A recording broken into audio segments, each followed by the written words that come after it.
زینت بیگم، علیزہ بیوی بھاگ گئی ہیں، پوری حویلی میں نہیں مل رہی ہیں۔ میں ایک ایک کمرہ دیکھ چکی ہوں، بیسمنٹ بھی دیکھ آئی ہوں، چھت پر بھی میں نے نظر دوڑا لی۔ ڈرائیور سے پوچھا ہے تو وہ بول رہا کہ وہ آ چکی ہیں۔ پالر، وہ جب گیا تھا تب اس کو یہی بول کر روانہ کیا گیا تھا کہ وہ تو نکل چکی ہیں اور انہیں کافی ٹائم ہو گیا۔ ایک لمحے کے لیے ایسا محسوس ہوا جیسے وقت تھم گیا ہو۔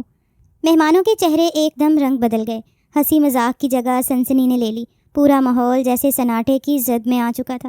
آج اس کی شادی تھی، بارات بھی ساتھ کھڑی تھی، اور اس ملازمہ کی بات سن کر سب کے قدموں تلے سے زمین نکل گئی تھی۔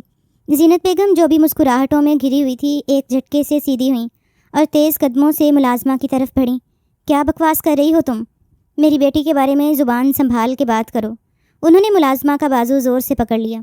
آواز اتنی بلند کہ ہال میں گونج گئی۔ شوکت صاحب بھی اپنی نشست سے اٹھے، ان کے چہرے پر حیرت، شرمندگی اور غصہ بیک وقت نمایاں ہو گیا۔ انہوں نے جلدی سے اپنے داماد کے والد رئیس احمد صاحب کی طرف دیکھا۔ رئیس صاحب پلیز، گھبرانے کی کوئی بات نہیں، یقیناً کوئی غلط فہمی ہوئی ہے، میں فوراً پتہ کرواتا ہوں۔ ملازمہ نے صحیح طرح سے دیکھا نہیں ہوگا، وہ گھبراہٹ کے عالم میں اپنی بیوی کی طرف بڑھے تھے، دل دماغ بالکل کام نہیں کر رہا تھا۔ اتنے مہمانوں کے درمیان ایسی بات ان کی عزت کو خاک کر سکتی تھی، لیکن رئیس احمد صاحب کے چہرے پر عجیب سا تناؤ تھا۔ انہوں نے نظریں چرائیں مگر مہمانوں کی آنکھیں سب کچھ دیکھ رہی تھیں۔ ساری خوشیاں لمحہ بھر میں فضا سے کھو گئیں۔ خواتین کی سرگوشیاں، مردوں کی الجھن بھرے چہرے، سب کچھ ایک بدصورتی کا عکس پیش کرنے لگا تھا۔ فوراً ہی گھر کے سارے ملازمین حرکت میں آ گئے، کوئی چھت کی طرف دوڑا، کوئی باغیچے کی سمت، کوئی مہمانوں کے کمروں میں جھانکنے لگا۔ ہر مقام، ہر کمرہ، ہر کونا چھان مارا گیا، لیکن علیزے جیسے زمین کھا گئی ہو یا آسمان نگل گیا۔ زینت بیگم کی آنکھوں سے آنسو رواں تھے، مگر وہ ضبط کیے کھڑی تھیں۔ نہیں، میری بیٹی ایسا کچھ نہیں کر سکتی، علیزے کہیں گئی نہیں، وہ اندر ہی ہوگی کہیں۔ ان کے الفاظ جیسے خود کو جھٹلانے کی کوشش ہو۔ وہ تو اس شادی سے بے حد خوش تھی، مطمئن تھی، وہ نہیں کر سکتی ایسا۔ وہ خود کو ہی سمجھانے کی کوشش کر رہی تھی، لیکن دل اندر ہی اندر پریشان ہو رہا تھا۔ ان کی بیٹی ایک پڑھی لکھی پروفیسر تھی، بھلا ایسے کیسے وہ اتنا بڑا قدم آخری موقع پر اٹھا سکتی تھی؟ کیا اسے ایک بار بھی اپنے باپ اور ماں کی عزت کا خیال نہیں آیا؟ اس نے ایک بار بھی نہیں سوچا کہ اگر وہ بھاگ دے تو اس کی چھوٹی بہن کی شخصیت کتنی متاثر ہوگی؟ شوکت صاحب خاموشی سے اپنے موبائل پر نمبر ملانے لگے، مگر بار بار کال بند جا رہی تھی۔ پوری حویلی میں اب صرف بے یقینی، شرمندگی اور خوف کی گہری لہر تھی۔ علیزے کا یوں غائب ہو جانا صرف ایک لڑکی کا فرار نہیں تھا، بلکہ ایک خاندان کی عزت کا سوال بن چکا تھا۔ پورے خاندان میں شوکت صاحب کی بیٹی کا چرچا تھا۔ علیزہ سکندر کوئی معمولی لڑکی نہیں تھی، بلکہ ایک کالج کی پروفیسر تھی۔ سب اس کو عزت دیتے تھے، فیملی گیدرنگ ہو یا پھر کوئی گھرانہ، ہر شخص اپنا رشتہ علیزہ سے جوڑنا چاہتا تھا، لیکن اس نے خود اپنے لیے یہ شخص منتخب کیا تھا۔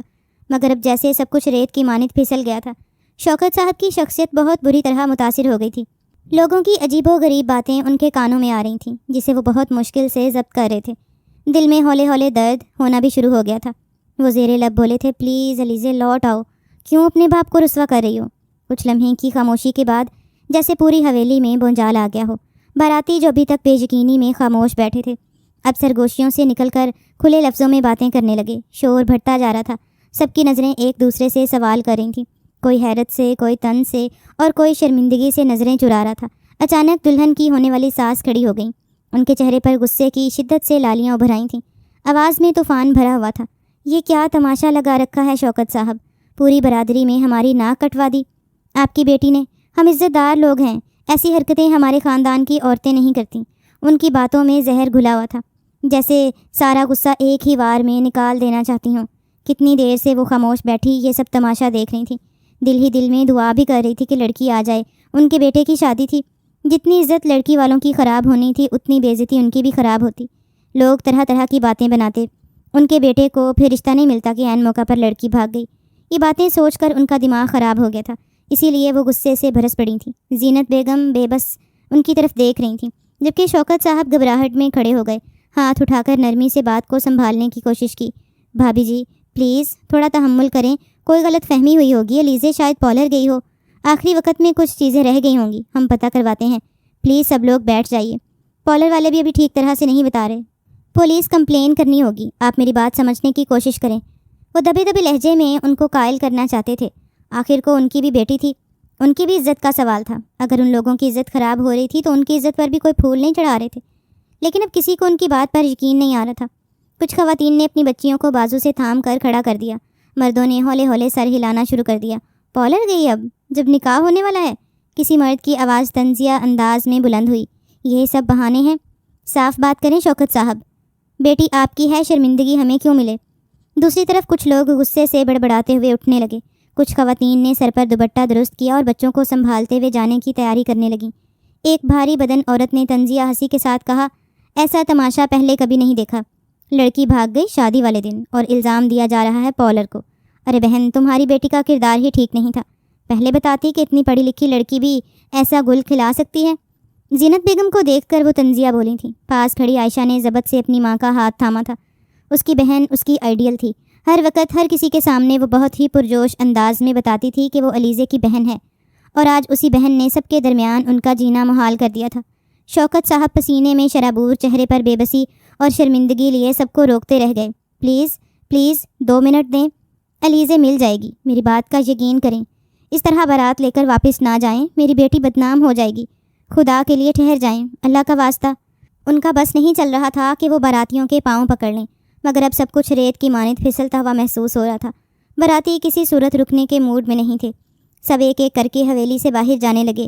ایک شور، ایک ہنگامہ، ایک طوفان پیچھے چھوڑ گئے، اور ایک ایسی بدنامی پیچھے چھوڑ گئے جس میں صرف اور صرف رسوائی اب ایک لڑکی کی ہونی تھی۔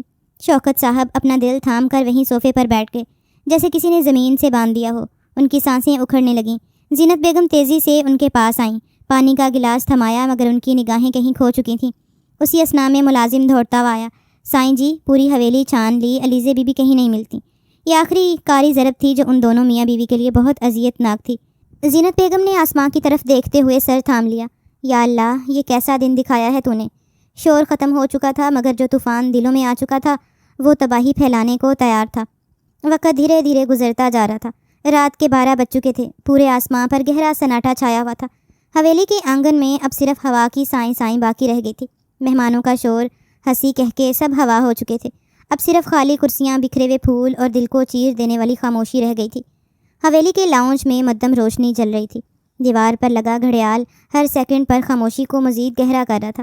شوکت صاحب صوفے پر بیٹھے دونوں ہاتھوں سے اپنا سر تھامے تھے، جیسے کوئی بہت بڑا بوجھ ان کے کندھوں پر آ گیا ہو۔ آنکھوں کے کونے بھیگے ہوئے تھے اور چہرہ بے بسی کی ایک عجیب تصویر بن چکا تھا۔ زینت بیگم ان کے ساتھ ہی بیٹھی تھیں، چہرے پر دکھ، غصہ اور شرمندگی کی ملی جلی جھلک۔ چند قریبی رشتہ دار اب بھی وہاں موجود تھے، جو کسی تسلی کے بجائے محض خاموش تماشائی بنے بیٹھے تھے، تاکہ کوئی بات مل سکے اور اسے خاندان میں پھیلا سکیں۔ شوکت صاحب نے ایک دم سر اٹھایا اور زینت بیگم کی طرف پلٹ کر دیکھا۔ آواز بلند ہو چکی تھی، جیسے اندر کا سارا لاوا باہر آ گیا ہو۔ کہاں ہے تمہاری بیٹی؟ کچھ علم ہے تمہیں؟ زینت، کتنی بے عزتی ہوئی ہے ہماری، لوگ کیا کیا کہہ کر گئے ہیں، سب تھو تھو کر رہے تھے ہم پر۔ ان کے آنسو اب بے قابو ہو چکے تھے، آواز میں لرزش اور دل میں شدید کرب تھا۔ کب تک وہ چپ لگا کر رکھتے؟ آخر کو انسان تھے، رد عمل تو انہوں نے دینا ہی تھا۔ زینت بیگم نے بھی آنکھیں پونجھیں، مگر غصے سے بول اٹھیں۔ میں نے تو کہا تھا وقت پر شادی کر دیں، مگر نہیں، آپ کو تو اس کی تعلیم کی فکر تھی۔ یہ لیجئے نتیجہ، صحیح چاند چڑھایا ہے آپ کی لاڈلی نے۔ اگر میں نے چھوٹ دی ہے تو تم تربیت کر دیتی۔ یہ تربیت کی ہے تم نے؟ ماں کے ہاتھوں میں ہوتی ہے اولاد کی تربیت۔ میں نے تو کبھی بیٹوں سے لاڈ نہیں کیا، تم ہی دن رات اس کے آگے پیچھے رہتی۔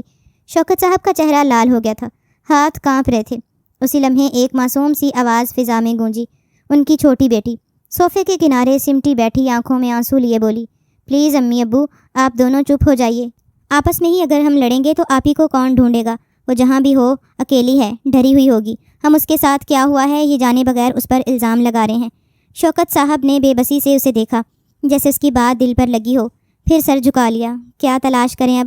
سب کچھ برباد ہو چکا ہے، عزت، رشتہ، بھروسہ، سب کچھ۔ ان کی آواز بھرائی ہوئی تھی۔ پورے کمرے میں سناٹا چھا گیا، ہر دیوار پر جیسے تماشائی بن کر اس حویلی کی ذلت کی گواہی لکھی گئی ہو۔ ہوا بھی اب اندر سسک رہی تھی، دل بوجھل ہو چکے تھے، اور امید وہ تو کہیں بہت پیچھے رہ گئی تھی۔ لیکن کہتے ہیں نا، جہاں سے امید چھوڑی جاتی ہے وہیں سے رب العالمین مدد کے راستے ہموار کر دیتا ہے۔ وقت اور تیزی سے گزرتا جا رہا تھا، لیکن علیزے کا کوئی اتا پتہ نہیں تھا۔ رات کا چوتھا پہر تھا، ساری حویلی سناٹے میں ڈوبی ہوئی تھی۔ وقت جیسے تھم سا گیا ہو، ہر کمرے، ہر دیوار، ہر در و دیوار پر ویرانی ناچ رہی تھی۔ لاؤنج کی مدھم روشنی اب تھکن سے جھکنے لگی تھی۔ سب لوگ اپنی جگہ خاموش بیٹھے تھے۔ صدمے نے کسی نے کسی کو سونے نہ دیا۔ دلوں میں بس ایک ہی دعا تھی، علیزے خیریت سے ہو، واپس آ جائے۔ ایک دو بار زینت بیگم نے شوکت صاحب کو تاکید کی تھی کہ آپ تھوڑی دیر آرام کر لیں، مگر انہوں نے انکار کر دیا تھا۔ ان کی بیٹی کا کچھ پتہ نہیں تھا، ایسے کیسے وہ سو جاتے، ان کا ضمیر ہی اس چیز کی اجازت نہیں دے رہا تھا۔ وقت اور تیزی سے گزرا تھا اور تقریباً کچھ لمحے بعد قدموں کی آواز سنائی دی تھی۔ دروازے کی ہلکی سی آواز ابری، جیسے کسی نے بہت آہستگی سے اسے کھولا ہو۔ سب کی نگاہیں ایک ساتھ مرکزی دروازے کی طرف اٹھیں اور پھر سانسیں جیسے رک گئیں۔ جو منظر آنکھوں کے سامنے تھا وہ جان نکال لینے کے لیے کافی تھا۔ دروازے پر علیزے کھڑی تھی، بکھرے بال، چہرے پر گرد و غبار، آنکھوں میں عجیب سی ویرانی، ہونٹ خشک، پاؤں ننگے، لباس کا حال بھی ایسا جیسے کئی کانٹے چبھے ہوں۔ وہ نہایت سست قدموں سے اندر آ رہی تھی، اس کا وجود جیسے اندر ہی اندر ٹوٹ چکا ہو، جیسے ہر احساس اس کے اندر سے چھن چکا ہو۔ آنکھوں میں ویرانی، چہرے پر اداسی، اسے دیکھ کر بہت کچھ غلط ہونے کا احساس ہو رہا تھا۔ شوکت صاحب اور زینت بیگم کی سانسیں جیسے تھم گئی تھیں۔ تمام مہمان پھٹی پھٹی نگاہوں سے علیزے کا برباد ہوا وجود دیکھ رہے تھے۔ علیزے، زینت بیگم کی آواز کپ کپائی، جیسے انہیں اپنی آنکھوں پر یقین نہ آیا ہو۔ جیسے ہی وہ تھوڑا اور قریب آئی، زینت بیگم تڑپ کر اٹھیں اور بیٹی کو سینے سے لگا لیا۔ یا اللہ، یہ کیا حال ہے تمہارا؟ کہاں تھی تم؟ بولتی کیوں نہیں؟ ان کی آواز میں درد اور ماں کی بے بسی شامل تھی۔ وہ علیزے کو جھنجھوڑ رہی تھیں، مگر علیزے کا چہرہ خالی، بالکل خالی تھا۔ آنکھوں میں آنسو نہیں، صرف خالی پن، ایک ایسا خالی پن جو عقل انسان کا دل چیر دے۔ اس کی خاموشی پوری حویلی کا سکون برباد کر گئی تھی۔ کیا ہوا تمہیں؟ کہاں چلی گئی تھی؟ کس حال میں ہو بیٹا؟ شوکت صاحب بھی آگے بڑھے، آنکھیں نم تھیں، آواز بھرائی ہوئی۔ بیٹا کچھ تو بولو، باپ ہوں تمہارا، بتاؤ تمہارے ساتھ کیا ہوا؟ وہ لوگ اپنی پریشانی بھول کر علیزے میں لگ گئے تھے۔ آخر وہ اس خاندان کا سب سے اہم فرد تھی، اور اب اس کو اس حال میں دیکھ صحیح معنوں میں ان کے ہوش اڑ گئے تھے۔ مگر وہاں موجود چند قریبی رشتہ دار جو کافی دیر سے اسی انتظار میں تھے کہ مزید کوئی تماشا ہو، ان کے چہرے جیسے کھل اٹھے تھے۔ عائشہ دوڑتی ہوئی آئی بہن کے سامنے۔ آپی، خدا کے لیے کچھ تو بولیے، ہوا کیا ہے؟ یہ آپ کی حالت کیا ہو رہی ہے؟ آپ کس حال میں واپس آئی ہیں؟ کچھ تو بتائیے۔ وہ رو رہی تھی، بہن کا ہاتھ پکڑ کر جھنجھوڑ رہی تھی، مگر علیزے بس خاموش تھی، نہ نگاہ میں کوئی تاثر، نہ ہونٹوں پر کوئی حرکت۔ وہ جیسے سب سن رہی ہو مگر سب کچھ سمجھ نہ پا رہی ہو۔ اس کا سر اپنی ماں کے کندھوں سے لگا تھا اور وہ بس ایک خالی پن لیے سب کو تکے جا رہی تھی۔ زینت بیگم کی سسکیاں اب بلند ہو چکی تھیں۔ کیا کسی نے کچھ کیا تمہارے ساتھ؟ کچھ کہا؟ ظلم کیا؟ بول علیزے، اپنی ماں کو بتا، خدا کا واسطہ ہے۔ وہ ہاتھ جوڑنے کے در پر آ گئی تھی، مگر علیزے کی خاموشی اب سب پر بھاری ہوتی جا رہی تھی۔ حویلی میں ایک بار پھر سناٹا چھا گیا۔ سوالات ہوا میں معلق تھے، جواب صرف ایک خاموش وجود کے گرد سمٹے ہوئے تھے۔ شوکت صاحب پیچھے ہٹ کر دیوار سے ٹیک لگا کر بیٹھ گئے۔ ان کی آنکھوں سے آنسو بہنے لگے۔ میری بیٹی، میری عزت، کیا ہو گیا تجھے؟ کسی کے پاس اب الفاظ نہ تھے، صرف ایک سوال تھا جو سب کی آنکھوں میں تھا۔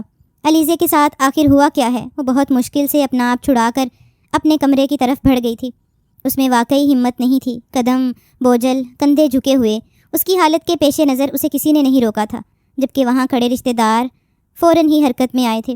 پورے خاندان میں یہ بات آگ کی طرح پھیلا دی گئی کہ عائشہ رات کے 4 بجے بکھری ہوئی حالت میں لوٹی ہے۔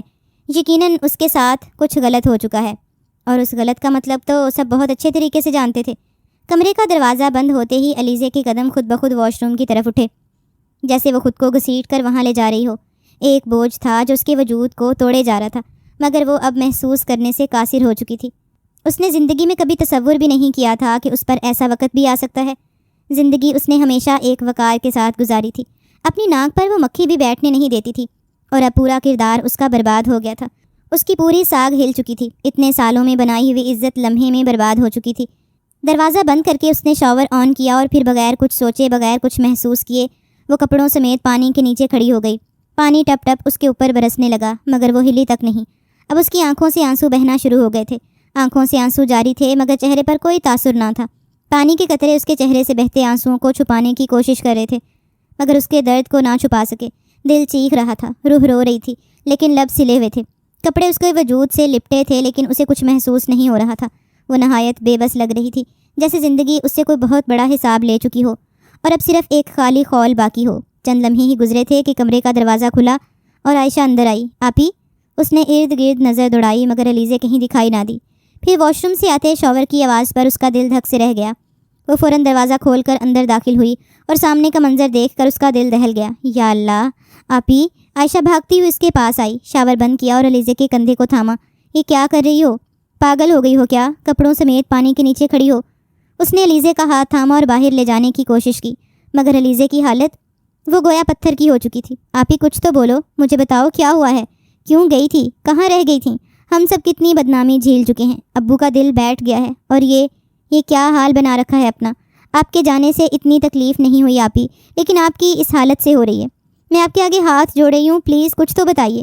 لیکن جواب نادر تھا۔ عائشہ کی آواز بھر آئی تھی، آنکھوں سے آنسو بہہ نکلے، مگر علیزے وہ خاموش تھی، صرف خاموشی سے عائشہ کو دیکھ رہی تھی۔ اس کی آنکھیں گواہ تھیں کسی بہت بڑے طوفان کی، جو اس کے اندر آ کر سب کچھ بہا لے گیا تھا۔ بولو نا آپ ہی، میں تمہاری بہن ہوں، مجھ سے بھی کچھ چھپانا ہے؟ تمہاری خاموشی مجھے مار ڈالے گی۔ عائشہ نے اسے زور سے جھنجھوڑا، لیکن علیزے کی نظریں بس اسے دیکھ رہی تھیں، جیسے وہ اسے پہچاننے کی کوشش کر رہی ہو، جیسے وہ سب بھول چکی ہو، یا شاید سب یاد ہے مگر الفاظ مر چکے ہیں۔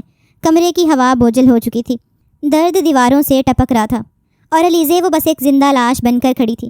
نہ کچھ کہا، نہ کوئی فریاد کی، صرف ایک ساکت خاموشی جو چیخوں سے بھی زیادہ ہولناک تھی، جو دل دہلا دینے والی تھی۔ وقت دھیرے دھیرے گزرتا جا رہا تھا، دن ہفتوں میں اور ہفتے مہینوں میں تبدیل ہو گئے تھے، لیکن علیزے کی حالت جوں کی توں تھی۔ اس نے کالج چھوڑ دیا تھا، وہ وہاں تعلیم دینے بھی نہیں جا رہی تھی۔ کئی بار زینت بیگم نیوز وہاں بھیجنے کی کوشش کرتی، مگر وہ کوئی جواب ہی نہیں دیتی تھی۔ وقت پر کھانا مل جاتا تو زہر مار کر 2 لقمے لے لیتی، ورنہ کوئی سوال بھی نہیں کرتی تھی۔ اپنے کمرے تک محدود رہنا اس نے سیکھ لیا تھا۔ اس کو دیکھ کر کسی زندہ لاش کا گمان ہوتا تھا، ایک ایسی زندہ لاش جو محض سانس لے رہی ہو، لیکن جذبات اور احساسات مر چکے ہوں۔ آج معمول کا ہی دن تھا، کمرے میں دھیمی روشنی جل رہی تھی، رات کا پچھلا پہر تھا۔ شوکت صاحب اور زینت بیگم اپنے بستر پر بیٹھے بے چین نگاہوں سے چھت کو تکتے جا رہے تھے۔ کمرے میں سناٹا چھایا تھا، مگر دلوں میں ایک طوفان بھرپا تھا، جو زبان پر آ کر خاموشی کو توڑنے کو بےتاب تھا۔ 1 مہینہ ہو گیا ہے زینت، شوکت صاحب نے گہرا سانس لیتے ہوئے خاموشی توڑی۔ میری بیٹی کو کیا ہو گیا ہے؟ میں تو کچھ نہیں کہتا اسے، کوئی الزام نہیں دیا میں نے، کتنی بدنامی ہوئی ہمیں، لوگ ہمیں کس نظر سے دیکھتے ہیں، وہ سب برداشت کر رہا ہوں میں، لیکن علیزے وہ تو جیسے مکمل چپ کی تصویر بن چکی ہے۔ مجھ سے اس کی ایسی حالت برداشت نہیں ہو رہی، اس کو بولو کہ وہ پرانی علیزے بن جائے، مجھ سے اب یہ سب نہیں دیکھا جائے گا۔ زینت بیگم نے تھکی تھکی نگاہوں سے شوہر کو دیکھا، چہرے پر افسوس اور بے بسی کی جھلک نمایاں تھی۔ میں نے بھی کتنی کوشش کی ہے شوکت اسے باتوں میں لانے کی، کبھی نرم لہجے میں، کبھی غصے میں، کبھی ماں بن کر، کبھی دشمن بن کر، تانے دیے، جھنجھوڑا، مگر وہ بس ایک خاموش چہرہ لیے گھومتی ہے، نہ کچھ پوچھتی ہے، نہ جواب دیتی ہے۔ شوکت صاحب نے اپنا سر تھام لیا، آنکھوں میں نمی اتر آئی۔ زینت پلیز اسے اب تانے مت دو، میری بچی اتنی بری نہیں ہے، میں جانتا ہوں وہ بہت اچھی ہے، اس کی تربیت میں کوئی کمی نہیں تھی۔ ہاں، حالات شاید ایسے ہو گئے تھے کہ وہ خود بھی بے بس ہو گئی ہے۔ زینت بیگم خاموش ہو گئیں، کچھ دیر بعد آہستہ سے بولی، کیا کریں شوکت، کچھ تو سوچنا ہوگا، وہ دن بدن اور خالی ہوتی جا رہی ہے، میں تو ڈرنے لگی ہوں اس کی خاموشی سے۔ خدا نہ کرے کسی دن ہم لوگوں کی غیر موجودگی میں اس نے اپنے ساتھ کچھ کر لیا تو ہم کہیں کے نہیں رہیں گے۔ شوکت صاحب ان کی بات سن کر بولے تھے، میں نے کل ایک عورت کو بلایا ہے، شوکت صاحب نے دھیمی آواز میں کہا، رشتہ لے کر آ رہی ہے، سوچا ہے شاید کوئی مناسب بات بن جائے، علیزے کو ایک نیا آغاز مل جائے۔ زینت بیگم نے چونک کر انہیں دیکھا، رشتہ؟ کیسا رشتہ؟ کس کا ہے؟ کون ہے وہ لڑکا؟ کس خاندان سے ہے؟ اور اس کی ماں، کیا انہیں علم ہے ہماری بیٹی کے ساتھ کیا ہو چکا ہے؟ شوکت آپ دیکھ لینا، اگر اس نے کل آ کر علیزے کو کچھ بھی کہا تو وہ بہت ہرٹ ہو جائے گی، پہلے ہی اس کے کان میں ہر حقیقت ڈال دیں تاکہ بعد میں پریشانی کا سامنا نہ کرنا پڑے۔ شوکت صاحب نے ہلکی سی بے چینی سے رخ موڑا، بس اتنا معلوم ہے کہ لڑکا اچھا ہے، پڑھا لکھا ہے، کہیں باہر ملازمت کرتا ہے، کل وہ لوگ خود آ کر ملیں گے، وہیں سب بات ہو جائے گی، لیکن ہمیں لڑکے کی ماں سے بات کرنی چاہیے، وہی سب کچھ بتا سکتی ہے۔ زینت بیگم نے تشویش سے کہا، ابھی تو بس عورت آ رہی ہے رشتہ لے کر، ہو سکتا ہے کہ لڑکا اور اس کی ماں بھی آ جائے، کل دیکھتے ہیں، بیٹھ کر اچھی طرح بات کر لیں گے، اگر سب ٹھیک ہوا تو شاید علیزے کی زندگی میں کوئی روشنی لوٹ آئے۔ شوکت صاحب کی آواز میں امید کی ایک ہلکی سی رمق تھی، جو زینت بیگم کے چہرے پر بھی تھوڑا سکون لے آئی تھی، مگر دونوں کی آنکھوں میں یہ سوال اب بھی زندہ تھا کہ 1 مہینے کی خاموشی آخر کس سچ کو چھپائے ہوئے تھی۔ وقت دھیرے دھیرے گزرتا جا رہا تھا، اگلی صبح کا سورج پوری آب و تاب سے چمکا تھا، دوپہر کی دھوپ کھڑکی سے اندر جھانک رہی تھی، مگر لاؤنج میں ایک عجیب سی ٹھنڈک، خاموشی اور سنجیدگی کا راج تھا۔ زینت بیگم، شوکت صاحب اور ان کی بیٹی عائشہ صوفے پر بیٹھے تھے، چہروں پر سوال تھے، دلوں میں بے چینی۔ کمرے کا ماحول ایسا تھا جیسے کوئی بڑا فیصلہ سر پر کھڑا ہو۔ ان کے بالکل سامنے صوفے پر ایک باوقار، گہری نظریں رکھنے والی باعزت خاتون، ان کے ساتھ ایک مرد، بلند قامت، کشادہ پیشانی، سانولی چمکدار رنگت، گہرے خد و خال، جس کی آنکھوں میں وقار اور لہجے میں تمکنت تھی۔ وہ ببرک خان زادہ تھا، اس کا لباس سادہ لیکن پروقار تھا، قمیض شلوار کے اوپر واسکٹ، صاف ستھرا حلیہ، ہر زاویے سے مکمل شخصیت کا مالک۔ وہ جس طرف نظر کرتا ایک رعب چھا جاتا۔ چند لمحے خاموشی رہی۔ زرمین بیگم نے اپنے بیٹے کی طرف ایک نظر ڈالی، پھر شوکت صاحب کی طرف متوجہ ہوئیں۔ ہمیں علم ہے آپ کی بیٹی کے ساتھ کیا ہوا تھا۔ ان کے الفاظ نرمی سے لپٹے تھے لیکن اثر بہت گہرا رکھتے تھے۔ سنا ہے آپ کی بیٹیاں خود اس سب کی گواہ بنی تھیں۔ شوکت صاحب نے سر جھکا لیا۔ ان کے چہرے پر شرمندگی اور دکھ کا سایہ چھا گیا اور زینت بیگم نے لب بھینچ لیے۔ زرمین بیگم نے بات جاری رکھی، خیر میں آپ کے زخموں پر نمک نہیں چھڑکنا چاہتی، میری یہاں آنے کی وجہ کچھ اور ہے۔ انہوں نے ایک پل کو خاموشی اختیار کی، پھر گہری سانس لی۔ میں اپنے ببرک کے لیے آپ کی بیٹی کا رشتہ لے کر آئی ہوں۔ زینت بیگم اور شوکت صاحب نے چونک کر ان کی طرف دیکھا۔ عائشہ کا چہرہ حیرت سے کھلا رہ گیا۔ ہمیں ایک پڑھی لکھی سلجھی ہوئی سمجھدار لڑکی کی تلاش تھی۔ میری یہ خواہش ہے کہ ببرک کی زندگی میں کوئی ایسی عورت آئے جو اس کا خیال رکھ سکے، اس کے ساتھ چل سکے اور اس خاندان کا وارث پیدا کر سکے۔ ان کی نظریں ببرک خان زادہ پر پڑیں جو بالکل خاموش بیٹھا تھا۔ چہرے پر کوئی گھمنڈ یا غرور نہیں، صرف ایک سادگی اور گہری سوچ کا عکس۔ زرمین بیگم نے بات بڑھائی، یہ میرا اکلوتا بیٹا ہے۔ پہلی شادی اس کے والد نے اپنی پسند سے کروائی تھی، گاؤں کی ایک لڑکی سے۔ بدقسمتی سے وہ اولاد کے قابل نہ نکلی۔ ببرک نے کبھی کوئی شکایت نہیں کی، نہ زبان کھولی، مگر اب ہمیں اپنے خون کی نسل آگے بڑھانی ہے۔ انہوں نے شوکت اور زینت کی طرف سنجیدگی سے دیکھا۔ اسی لیے ہم چاہتے ہیں کہ آپ کی بیٹی کو اس کی زندگی کا نیا آغاز ملے۔ مگر وہ لمحہ بھر رکیں۔ مگر ہماری ایک شرط ہے۔ شوکت صاحب اور زینت بیگم دونوں کے چہروں پر سنجیدگی مزید گہری ہو گئی۔ ان کی نظریں ایک ساتھ زرمین بیگم پر جمی رہیں۔ کمرے میں ایک پل کو سناٹا طاری ہو گیا، صرف دلوں کی دھڑکنوں کی آواز باقی رہ گئی۔ لاؤنج کی فضا اب قدرے بوجھل ہو چکی تھی۔ باہر ہلکی سی دھوپ اب اندر کا ماحول مزید اجاگر کر رہی تھی، مگر اندر بیٹھے سب افراد کی نظریں اور توجہ صرف آنے والے جملوں پر مرکوز تھیں۔ زرمین خانزادہ کی آنکھوں میں غرور اور انداز میں برتری صاف جھلک رہی تھی۔ انہوں نے کرسی پر ذرا سا جھکتے ہوئے نرمی سے لپٹے کڑوے الفاظ ادا کیے۔ ہمیں آپ کی بیٹی کے ماضی کا بخوبی علم ہے، بدنام زمانہ کہیے یا جو بھی، مگر ہمارا ببرک خانزادہ وہ ایک عزت دار جدی پشتی رئیس ہے۔ اس کا کاروبار ملک بھر میں پھیلا ہوا ہے اور ہمارے خاندان میں کبھی بھی ایسے معاملات کی اجازت نہیں دی جاتی، لیکن پھر بھی ہم نے اس رشتے کے لیے حامی بھری ہے۔ وجہ اس کا ایجوکیٹڈ ہونا ہے۔ زینت بیگم کا چہرہ تن گیا۔ وہ بھی کچھ کہنے ہی لگی تھیں کہ زرمین بیگم نے اپنی بات جاری رکھی، بس ہمیں حق مہر اور زیور میں تھوڑی رعایت درکار ہے۔ آپ سمجھ سکتی ہیں اتنے بڑے خاندان میں بھی کچھ معاملات نرمی سے حل کرنا پڑتے ہیں۔ یہ جملے سنتے ہی زینت بیگم کی آنکھوں میں ایک چمک لہرائی، مگر غصے کی۔ انہوں نے بے ساختہ کہا، مگر بہن یہ تو لڑکی کی سیفٹی ہوتی ہے، ایک ماں کی دل کی تسلی، اور پھر ہماری بیٹی جس اذیت سے گزری ہے کیا آپ سمجھ سکتی ہیں؟ ہمیں یہ سیفٹی ضروری ہے۔ زرمین بیگم ہلکا سا مسکرائیں، مگر وہ مسکراہٹ نرمی کی نہیں طنز کی تھی۔ دیکھیے مرضی آپ کی ہے، ہمارے ببرک کے لیے لڑکیوں کی کمی نہیں، بس ہمیں لگا کہ شاید آپ کی بیٹی کو ایک عزت دار نام دے کر ہم کچھ اچھا کر لیں، مگر رعایت ہمیں چاہیے ہوگی، یہی ہماری شرط ہے۔ شوکت صاحب جو اب تک خاموش تھے آہستہ سے بولے، بہن جی آپ بات کو غلط رخ پر لے جا رہی ہیں۔ ہم کوئی ضد نہیں کر رہے، صرف انصاف چاہتے ہیں۔ ایک باپ ہونے کے ناطے میری بیٹی کے لیے میں بہتر کا خواہاں ہوں۔ مگر زرمین خانزادہ نے ان کی بات کاٹتے ہوئے کہا، اور میں بھی ایک ماں ہوں، اپنے بیٹے کے لیے میں بہتر دیکھ رہی ہوں۔ اگر ایک بدنام لڑکی کو اپنی بہو بنا رہی ہوں تو مجھے کچھ نہ کچھ تو تحفظ چاہیے نا۔ اس دوران ببرک خانزادہ خاموشی سے بیٹھا رہا۔ اس کے چہرے پر کوئی تاثر نہیں تھا، وہ نہ مداخلت کر رہا تھا نہ ہی تائید، بس آنکھیں جھکائے سب سن رہا تھا۔ کچھ لمحے خاموشی میں گزرے، پھر زینت بیگم نے قدرے سخت لہجے میں کہا، ٹھیک ہے ہمیں سوچنے کا وقت دیجیے، ہم آپ کو فون کر دیں گے۔ جی بہتر۔ زرمین خانزادہ نے گردن ہلائی اور وہ دونوں چائے کی پیالی ختم کر کے آہستہ سے اٹھ کھڑے ہوئے۔ دروازہ بند ہوا اور لاؤنج کی فضا ایک بار پھر ویران ہو گئی، جیسے کچھ لمحے پہلے وہاں موجود غرور، تلخی اور سوال سب کچھ چھوڑ کر جا چکے ہوں، مگر ایک بوجھ پیچھے رہ گیا تھا، ایک ایسا بوجھ جس میں صرف اور صرف اذیت ہی اذیت تھی۔ رات کی سیاہی آسماں کو ڈھانپے ہوئے تھی۔ حویلی کے لاؤنج میں زرد روشنیوں کی ہلکی ہلکی ٹمٹماتی روشنی نے کمرے کو مدھم سا چمکا دیا تھا۔ علیزے ایک ماہ کی مکمل خاموشی کے بعد آج بھی وہی پرانی کرسی پر بیٹھی تھی، ساکت بے جان، نظریں زمین میں گاڑے، جیسے وہ کوئی اور جہاں دیکھ رہی ہو۔ زینت بیگم صوفے پر بیٹھی بیٹی کو ایک نظر دیکھ کر بولی، ایسی جگہ رشتہ کرنے سے بہتر ہے کہ ہم اپنی بیٹی کو اپنے پاس ہی رکھیں۔ کیا عزت ملے گی اسے وہاں؟ جس ماں کا لہجہ ابھی سے زہر آلود ہو، کل کو کیا قیامت ڈھائے گی؟ عائشہ فوراً بول پڑی، امی آپ بالکل ٹھیک کہہ رہی ہیں، بے شک لڑکا بہت خوبصورت ہے، بہت شاندار شخصیت ہے، مگر اس کی ماں وہ ہم سب کے سامنے تذلیل کر کے گئی ہیں۔ آج جب اس کے سامنے ہماری عزت کی کچھ وقت نہیں، کل کو تو وہ علیزے آپی کو ہر وقت رسوا کرے گی۔ ہم کیوں اسے ایسی جہنم میں دھکیلیں؟ شوکت صاحب جو تکیے سے ٹیک لگائے گہری سوچ میں تھے، دھیرے سے بولے، رہنے دیتے ہیں، عزت سے بڑھ کر کچھ نہیں، ہماری بیٹی پر جو بیت چکی ہے بس وہی کافی ہے۔ فضا میں ایک بوجھل خاموشی چھا گئی، مگر پھر جیسے کسی مردہ دل میں دھڑکن لوٹی ہو۔ علیزے نے دھیرے سے سر اٹھایا، اس کی آواز بہت مدھم تھی، مگر ہر لفظ میں فیصلہ چھپا تھا۔ نہیں، کوئی ضرورت نہیں ہے سوچنے کی، میں اس رشتے کے لیے راضی ہوں۔ لاؤنج میں جیسے سب سانس لینا بھول گئے ہوں۔ عائشہ بڑبڑا کر بولی، آپی آپ کیا کہہ رہی ہو؟ پورے 1 مہینے بعد وہ سب کے سامنے بولی تھی، لیکن جو بولی تھی وہ ان سب کی سوچ سے بالاتر تھا۔ شوکت صاحب بھی فوراً سیدھے ہو کر بیٹھے۔ نہیں بیٹا، تم ہم پر بوجھ نہیں ہو، جو ہونا تھا سو ہو گیا، وہ تمہارا نصیب تھا، مگر اب ہم تمہیں دوبارہ کسی آزمائش میں نہیں ڈالیں گے۔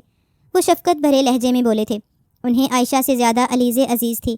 یہی وجہ تھی کہ اتنا بڑا ثانیہ ہونے کے بعد بھی انہوں نے ایک بار بھی اپنی اولاد کو یہ نہیں بولا تھا کہ تمہاری وجہ سے میں کتنا رسوا ہوا ہوں، کتنے لوگوں نے میرے کردار پر تھو تھو کی ہے، میری عزت مٹی مٹی ہو گئی۔ علیزے کی آنکھوں میں ایک ایسی تھکن تھی جو شاید روح تک اتری ہو۔ اس کی آواز اب بھی دھیمی مگر پرعزم تھی۔ بابا، یہ بھی میرا نصیب ہے، شادی تو میری کبھی نہیں ہوگی، میں جانتی ہوں، مگر میں محض بوجھ بن کر نہیں جینا چاہتی، بس یہ چاہتی ہوں کہ آپ لوگ رضامندی دے دیں۔ زینت بیگم نے آگے بڑھ کر بیٹی کا ہاتھ تھامنا چاہا، مگر علیزے نے نرمی سے ہاتھ چھڑوا لیا۔ اب بات ختم کریے، مجھے سونا ہے، یہ کہہ کر وہ دھیرے دھیرے قدم اٹھاتی آنکھوں میں نمی لیے اپنے کمرے کی طرف بڑھ گئی۔ پیچھے رہ جانے والے ماں، باپ اور بہن کی نظریں بس اس کی کمر پر جمی رہیں، اور لاؤنج میں ایک بار پھر گہری خاموشی چھا گئی۔ مگر اب یہ خاموشی بے بسی کی تھی، فیصلے کی تھی، اور شاید ایک نئی قربانی کی تھی۔ وہ ایسی ہی تھی، بعض اوقات اچانک ایسے فیصلے کر جاتی تھی کہ اگلا بندہ دھنگ رہ جاتا تھا۔ پورا 1 مہینہ وہ خاموش رہی تھی، ابھی بھی بہت مشکل سے اسے باہر بلایا گیا تھا، اور اب جو بات اس کے سامنے آئی اس پر وہ خاموش نہیں رہی اور بے وقت بول پڑی کہ وہ راضی ہے۔ حالانکہ اس کی فیملی میں اب کوئی بھی رضامند نہیں تھا۔ ببرک خان زادہ ولا کے شاندار مگر سنسان لاؤنج میں صوفے پر ٹیک لگائے بیٹھا تھا۔ سامنے زرمین بیگم پورے وقار اور رونق سے بیٹھی تھیں، ہاتھ میں قیمتی چینی کی پیالی جس سے ہلکی ہلکی چائے کی بھاپ اٹھ رہی تھی۔ خاموشی کو ببرک کی کھنکتی بے چین آواز نے توڑا۔ امی، جب وہ لڑکی اتنی بدنام ہے تو آپ میری شادی اس سے کیوں کروا رہی ہیں؟ اس کی پیشانی پر بل اور آنکھوں میں الجھن صاف نمایاں تھی۔ میرا نہیں خیال ہمیں اسے اپنے گھر کی عزت بنانا چاہیے۔ معاشرے میں ہماری ایک پہچان ہے، ایک مقام ہے، میرا اپنا بزنس سرکل ہے، بابا کی ساکھ ہے گاؤں میں۔ اگر کسی کو علم ہو گیا کہ میں ایسی لڑکی کو اپنی بیوی بنا چکا ہوں جو اپنی شادی کی رات اغوا ہو گئی تھی اور پھر کافی دیر تک غائب رہی، تو لوگ کیا سوچیں گے؟ اسے بالکل بھی علیزے کے کردار کے بارے میں علم نہیں تھا۔ وہ ایک عام لڑکی کی نسبت وہاں گیا تھا، لیکن وہاں پہنچ کر جو باتیں اس نے اپنی ماں کے منہ سے سنی تھیں وہ اس کے 14 طبق روشن کر گئی تھیں، اسی لیے وہ فوراً ہی شادی سے انکاری ہو گیا تھا۔ زرمین بیگم نے پیالی میز پر رکھی اور ببرک کی طرف جھک کر بولی، کوئی کچھ نہیں سوچے گا، اور اگر سوچے گا بھی تو ہمیں کیا؟ تمہاری دوسری بیوی بن رہی ہے، پہلی تو ویسے ہی گاؤں میں سڑ رہی ہے، ہمیں نسل بڑھانی ہے، وارث چاہیے، اور وہ لڑکی وہ ٹھنڈی ہے۔ صابر، خاموش، ببرک نے سنجیدہ لہجے میں کہا۔ امی، میں اس کے ساتھ ایسا سلوک نہیں کرنا چاہتا جیسا پہلی بیوی کے ساتھ ہوا، وہ کچھ بولتی ہی نہیں، عجیب سی ہے۔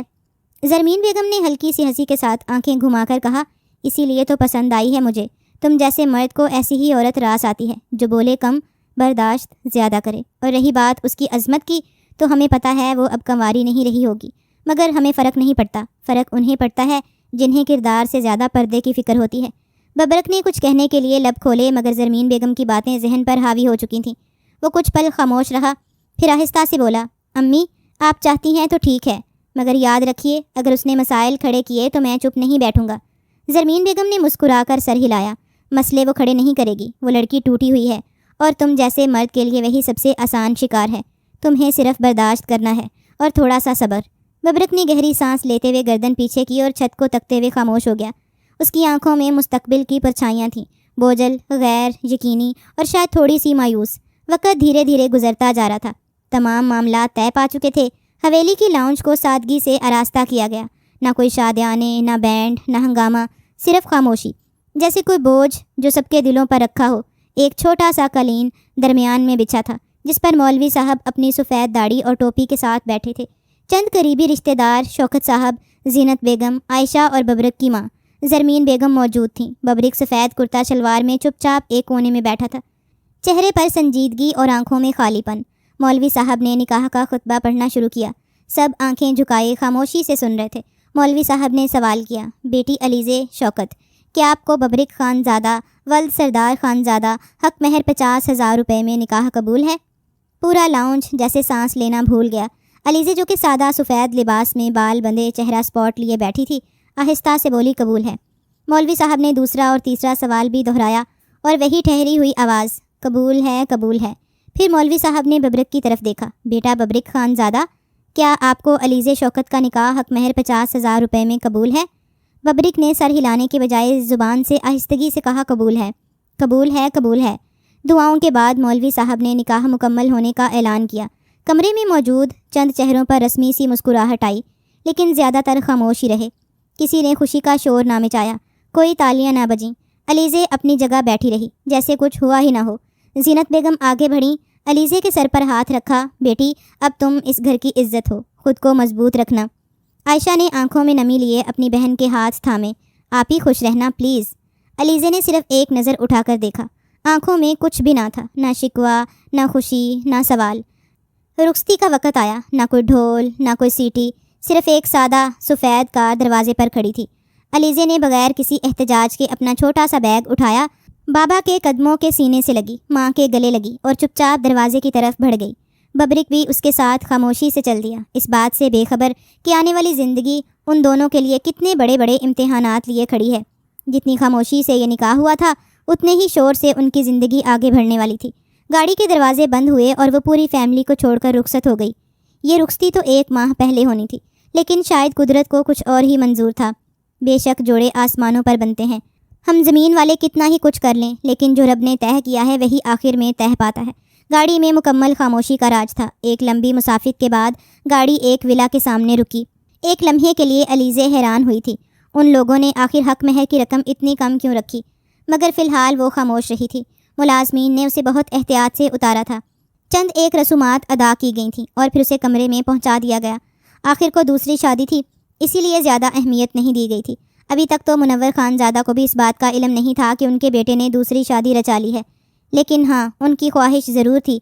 مگر ان کی بیوی کو اس بات کا بخوبی علم تھا کہ جب انہیں علیزے کے کردار کے بارے میں علم ہوگا تو وہ سب سے پہلے یہی سوال اٹھائیں گے کہ اس لڑکی سے شادی کرنے کی کیا تک۔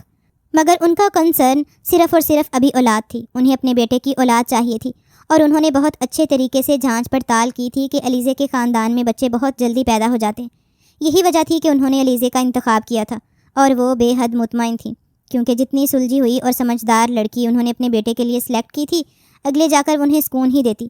کمرے میں ہلکی سی مدھم روشنی پھیلی ہوئی تھی، پھولوں کی مہک ہوا میں تحلیل ہو چکی تھی۔ علیزے دلہن کا جوڑا پہنے خاموشی سے کمرے کے وسط میں رکھے بستر پر بیٹھی تھی۔ آنکھوں میں کئی خواب، دل میں عجیب سی ہچکچاہٹ اور ذہن میں ہزاروں سوالات۔ ہر لمحہ وہ دروازے کی طرف دیکھتی، جیسے کسی جادو کے انتظار میں ہو، جیسے ابھی کچھ خوبصورت ہونے والا ہو۔ ہاں، آج وہ پرسکون تھی، آنکھوں کی ویرانی کہیں کھو سی گئی تھی، اور یہ بات ہر شخص نے محسوس کی تھی۔ وقت گزر رہا تھا، گھڑی کی سوئیاں ایک ایک منٹ آگے بڑھ رہی تھیں، لیکن کمرے کا دروازہ بند ہی رہا، اور پھر تقریباً 1 گھنٹے بعد دروازہ کھلا۔ ببرک خان زادہ کمرے میں داخل ہوا، نظریں سیدھی علیزے پر پڑیں۔ ایک لمحے کے لیے اس کی طرف دیکھا، پھر بنا کچھ کہے سیدھا واش روم کی طرف بڑھ گیا۔ علیزے کے چہرے پر حیرت جھلکنے لگی۔ اس نے گردن موڑ کر دروازے کی طرف دیکھا، جیسے وہ خود کو یقین دلا رہی ہو کہ جو ہوا وہ بس لمحاتی تھا۔ اسے یقین نہیں آ رہا تھا، اسے تو یہی گمان تھا کہ وہ آئے گا، اس کے پاس بیٹھے گا، اس کا ہاتھ تھامے گا، کچھ اپنے دل کی کہے گا، کچھ اس کی سنے گا، لیکن یہاں تو معاملہ ہی الٹ لگ رہا تھا۔ تقریباً آدھے گھنٹے بعد ببرک باہر آیا، صاف کپڑوں میں ملبوس، بال تھوڑے گیلے، چہرے پر وہی بے تاثر سنجیدگی۔ اس نے علیزے کی طرف دیکھا اور سرد لہجے میں کہا، مجھے نیند آ رہی ہے، آپ ہی اپنا لہنگا سمیٹیے اور جگہ بنائیے۔ علیزے کی آنکھیں لمحے بھر کو پھیل گئیں، لب ہلے، دل میں کئی سوال جاگے، زبان پر کچھ الفاظ آنے کو تھے، مگر وہ کچھ بول نہ سکی۔ ہمت کر کے اس نے آہستگی سے کہا، میں نے سوچا تھا آج شاید ہم ایک دوسرے سے کچھ بات کریں گے۔ اس نے یہ بات بہت ہمت کر کے بولی تھی۔ آخر کو اتنا ٹائم وہ خاموش رہی تھی، لیکن آج بھی کوئی اسے سننے والا نہیں تھا، کیونکہ جو دبا اس کے کردار پر لگ چکا تھا اسے مٹانا بے حد مشکل تھا۔ ببرک نے اس کی بات کاٹتے ہوئے کہا، ابھی بات کرنے کا وقت نہیں، میں تھکا ہوا ہوں۔ یہ کہہ کر اس نے بستر کی دوسری جانب لیٹ کر لائٹ بند کر دی۔ کمرہ اندھیرے میں ڈوب گیا۔ وہ خان زادہ تھا، اس کی غیرت کو گوارا نہیں ہو رہا تھا کہ اس کی ہونے والی بیوی ایک رات باہر گزار کر آئی تھی۔ بے شک دوسری بیوی تھی، لیکن یہ بات اس کا دماغ قبول نہیں کر پا رہا تھا۔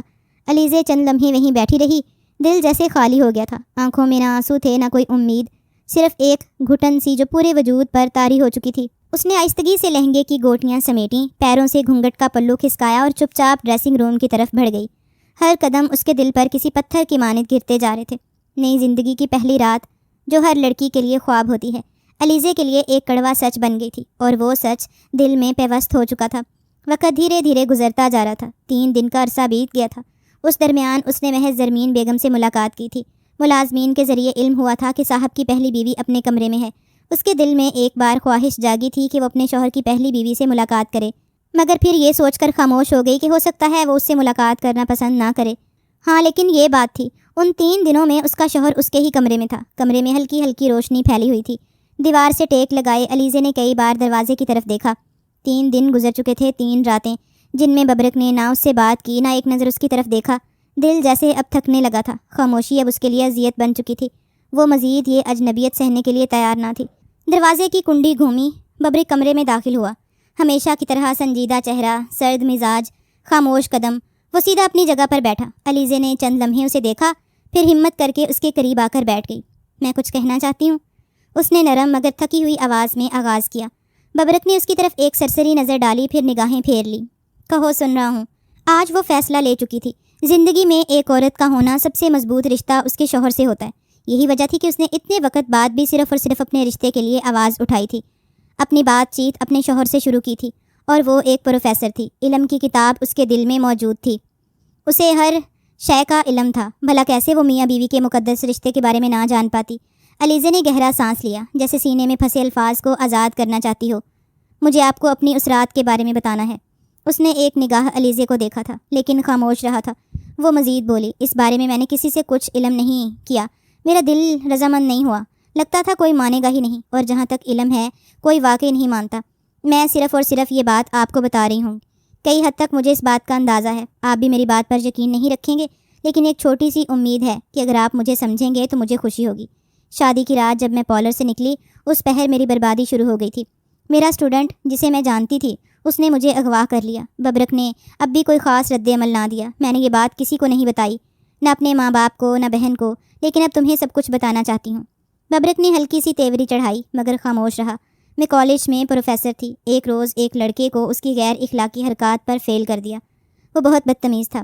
اگلے دن گراؤنڈ میں سب کے سامنے اس نے مجھے پرپوز کیا۔ میں نے سب کے سامنے اس کے منہ پر تھپڑ مارا۔ آخر کو میں ٹیچر تھی، میری رسپیکٹ کرنی چاہیے تھی اسے۔ سب لوگوں کے درمیان میرا اٹھنا بیٹھنا تھا۔ ہر شخص مجھے جانتا تھا کہ مس علیزے کیسی طبیعت کی مالک ہیں، لیکن وہ بدتمیز ہمیشہ اپنی حد پار کرتا تھا، ہمیشہ مجھے اتنا زج کر دیتا تھا کہ میں تپ اٹھتی تھی۔ اب ببرک کی نظریں اس پر مرکوز ہوئیں، مگر وہ کچھ نہ بولا۔ اس دن کے بعد اس نے میرا پیچھا کرنا شروع کر دیا۔ میں نے بہت نظر انداز کیا، بہت برداشت کیا، لیکن وہ باز نہیں آیا۔ اور پھر جس دن میری شادی تھی، جب میں پارلر سے نکلی، اس نے مجھے زبردستی گاڑی میں ڈال لیا، مجھے بے ہوش کر دیا اور اپنے فارم ہاؤس لے گیا۔ علیزے کی آواز لرزنے لگی تھی۔ میں وہاں قید رہی۔ میں نے ہاتھ پیر مارے، چلائی، مگر کوئی سننے والا نہیں تھا۔ وہ کچھ نہیں بولا، بس مجھے بند کر کے چلا گیا، اور رات کے آخری پہر مجھے خود میرے گھر کے دروازے پر چھوڑ کر گیا۔ یہ اس کا بدلہ تھا۔ جس طرح میں نے اسے پورے کالج کے سامنے بدنام کیا، اس طرح اس نے مجھے پوری دنیا کے سامنے برباد کر دیا تھا۔ کمرے میں مکمل خاموشی چھا گئی تھی۔ علیزے کی آنکھوں میں نمی اتر چکی تھی، آواز رند چکی تھی۔ ببرک نے آہستہ سے سر جھکایا۔ کمرے میں ابھی بھی خاموشی چھائی ہوئی تھی۔ علیزے کا دل زور زور سے دھڑک رہا تھا۔ اس نے اپنا سچ کہہ تو دیا تھا، مگر ببرک کے تاثرات نے اس کی بے چینی میں اضافہ کر دیا تھا۔ ببرک اس کی بات سن کر لمحہ بھر اسے گھورتا رہا، پھر سخت لہجے میں بولا، تم یہ سب کہانی بنا رہی ہو، ہے نا، تاکہ میرے دل میں ہمدردی پیدا ہو۔ علیزے کی آنکھوں سے آنسو بہنے لگے۔ وہ بے بسی سے بولی، اگر آپ کو میری بات پر یقین نہیں تو آپ جا کر میرے کالج میں سب کچھ پوچھ سکتے ہیں۔ آپ کے تو ہر جگہ تعلقات ہیں، ہر چیز پتہ چل جائے گی، ہر سوال کا جواب مل جائے گا۔ ان 3 دن کے درمیان وہ اتنا تو جان چکی تھی کہ اس کا شوہر کافی اثر و رسوخ رکھنے والا تھا۔ یہی وجہ تھی کہ وہ بہت یقین سے بولی تھی۔ کہیں نہ کہیں اسے اس بات کا اندازہ تھا، ببرک بھی اس کی بات کو نہیں سنے گا۔ جس طرح سب اسے ذلیل کر رہے ہیں، یہ بھی کرے گا، اور اس کی سوچ کے مطابق وہی ہوا تھا۔ کمرے میں ایک لمحے کو سکوت چھا گیا۔ ببرک کا چہرہ سنجیدہ تھا، اس کی آنکھوں میں کچھ ٹوٹنے سا منظر تھا۔ پھر وہ بنا کچھ کہے مڑا اور کمرے سے باہر نکل گیا۔ وہ انویسٹیگیشن ہی کرنے کے لیے گیا تھا۔ کئی دنوں سے وہ اس اضطراب میں مبتلا تھا، نہ سکون سے سو رہا تھا، نہ کھا پا رہا تھا۔ ماں کے کہنے پر اس نے شادی تو کر لی تھی، لیکن خود ذہنی طور پر تیار نہیں ہو رہا تھا۔ اس کے قدم دور ہوتے جا رہے تھے۔ وہ خاموشی سے بیڈ پر آ بیٹھی۔ دل میں صرف ایک دعا تھی، یا اللہ، بس ایک بار مجھے سچ ثابت کر دے۔ تو جانتا ہے میں نے کچھ نہیں کیا، میں نے کبھی تجھ سے یہ شکوہ نہیں کیا، میرے ساتھ ایسا کیوں ہوا، لیکن میں آج تجھ سے امید کرتی ہوں کہ تو مجھے بے گناہ ثابت کر دے گا۔ رب العالمین، میں بھی انسان ہوں، بس اب میری حد پار ہو گئی ہے۔ میں اپنی زندگی میں اب خوشیاں چاہتی ہوں. میں نہیں چاہتی کہ میں ذلت بھری زندگی گزاروں. ایک خوبصورت فیملی چاہتی ہوں جس نے میرا شوہر اور میری اولاد سکون کی زندگی طے کرے. وقت جیسے رک گیا تھا. 2 گھنٹے کا ہر لمحہ صدیوں سا لگا. دل بے چین تھا. ذہن مسلسل ایک ہی سوال کے گرد چکر کاٹ رہا تھا. کیا وہ واپس آئے گا؟ کیا اس کو یقین ہو پائے گا؟ کیا وہ پتہ کر لے گا؟ ایسے کئی سوال اس کے دماغ کے گرد چکر کاٹ رہے تھے، لیکن دل میں یقین تھا کہ وہ پتہ کر لے گا. اس کی بے گناہی بھی ثابت ہو جائے گی. اور پھر خدا مہربان ہو گیا تھا. دروازہ آہستہ سے کھلا. ببرک اندر داخل ہوا. اس کے چہرے پر وہ رونق، وہ غرور، وہ سرد پن نہیں تھا. اس کے کندھے جھکے ہوئے تھے، آنکھوں میں شرمندگی تھی. وہ علیزے کے قریب آیا، خاموشی سے بیٹھا، نظریں جھکی ہوئی تھیں. وہ پتہ کر چکا تھا اسے محض 2 گھنٹے لگے تھے اور پوری کہانی اس کے سامنے آ گئی تھی. وہ پہلے بھی اس معاملے کی تہہ میں جانا چاہتا تھا، لیکن اصل وجہ معلوم ہی نہیں تھی. مگر آج جب اصل وجہ پتہ چلی تو اس نے لمحہ نہیں لگایا تھا اور پوری انفارمیشن نکال لی تھی. علیزے، اس کی آواز میں نمی تھی. مجھے معاف کر دو، میں نے تمہیں سمجھے بغیر تم پر شک کیا. میں نے انفارمیشن نکالی ہے، سب کچھ معلوم ہو گیا ہے. میں بہت شرمندہ ہوں، بہت زیادہ. لیکن تم بے فکر رہو. اس انسان کو تو میں ایسی موت ماروں گا کہ وہ کسی اور لڑکی کے ساتھ ایسے گھنونی حرکت کرنے سے پہلے 1000 بار سوچے گا. علیزے نے اسے دیکھا. آنکھوں میں اب بھی نمی تھی، مگر اس بار سکون کا عکس بھی تھا. وہ آہستہ سے بولی، مجھے آپ کی معافی نہیں چاہیے، مجھے آپ کا ساتھ چاہیے. ببرک نے ایک لمحے کو اس کی آنکھوں میں دیکھا، پھر آہستہ سے اس کے قریب ہوا، اسے اپنے سینے سے لگا لیا. میں ہوں تمہارے ساتھ، ہر لمحہ، ہر گھڑی. اب کبھی اکیلا نہیں چھوڑوں گا. تم بے فکر رہو. تمہیں ہر لمحہ اپنی محبت کی بارش میں بھگاؤں گا. وہ دھیرے دھیرے اس کے قریب ہونا شروع ہو گیا تھا. فاصلے مٹ چکے تھے. محبت کی پہلی دستک پر، اعتماد کی پہلی اینٹ پر، خاموشی سے، بغیر کسی وعدے یا قسم کے، مگر ایک مکمل تسلیم کے ساتھ انہوں نے اپنی زندگی کا آغاز کر دیا تھا. اس بات سے بے خبر کہ کچھ لوگ ایسے بھی ہیں جو ان کی خوبصورت زندگی میں گرہن لگانا چاہتے ہیں. وقت دھیرے دھیرے گزرتا جا رہا تھا. دھوپ ہلکی ہلکی چھن کر آسمان سے زمین پر اتر رہی تھی. ہوا میں گرمی کی ہلکی چبھن تھی، مگر علیزے کے چہرے پر ایک الگ سی چمک تھی. 2 مہینے گزر چکے تھے اس کی شادی کو، اور آج وہ معمول کے مطابق چیک اپ کے لیے ہسپتال آئی تھی.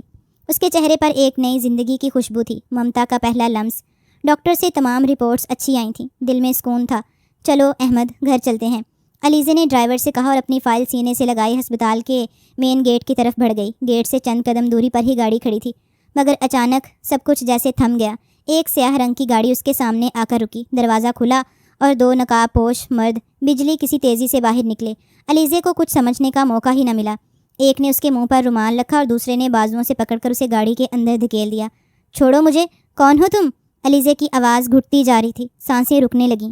آنکھوں کے آگے اندھیرا چھا رہا تھا. ڈرائیور چیخا، بیوی جی، بیوی جی. لیکن نقاب پوشوں نے پستول دکھا کر اس کی طرف اشارہ کیا. اگر زبان کھولی تو یہیں مار ڈالیں گے. اور وہ خوف سے پیچھے ہٹ گیا.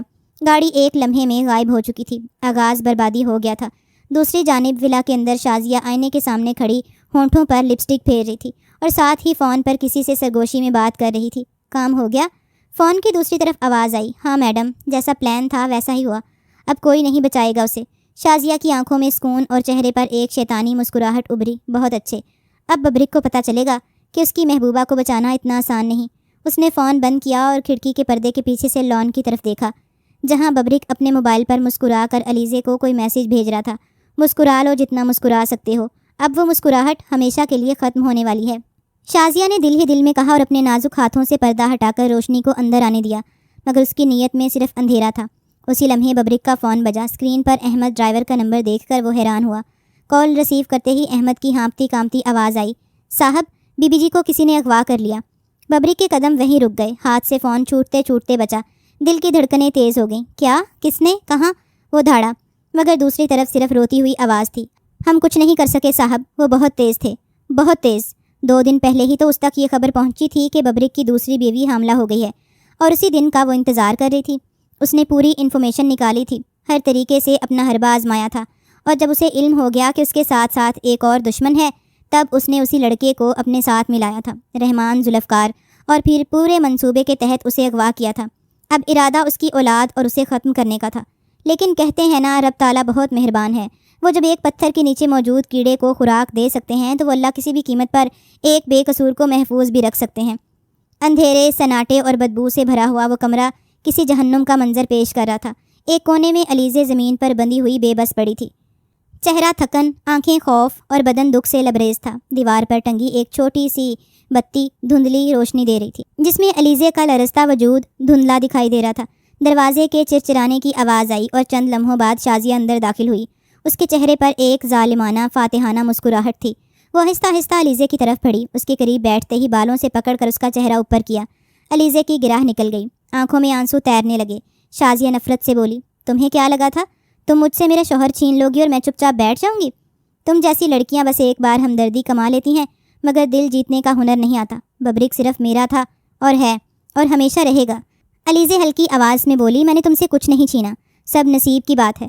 میں نے ہمیشہ آپ کی عزت کی، لیکن چپ۔ شازیہ گھرائی، تم جیسے چلاک چہروں نے ہی عورت کو بدنام کیا ہے، مگر اب کچھ نہیں بچے گا۔ آج یہ کھیل ختم ہو جائے گا، تم ہمیشہ کے لیے ختم ہو جاؤ گی۔ ابھی وہ اس کے پیٹ پر وار کرتی، اسی پل دروازہ دھڑک سے کھلا۔ ایک بلند، دھیمی مگر کرخت آواز کمرے میں گونجی، اور تمہارا کھیل ختم ہو چکا ہے شازیہ۔ ببرک دروازے میں کھڑا تھا، چہرے پر شدید غصہ، آنکھوں میں آگ اور قدموں میں فیصلہ۔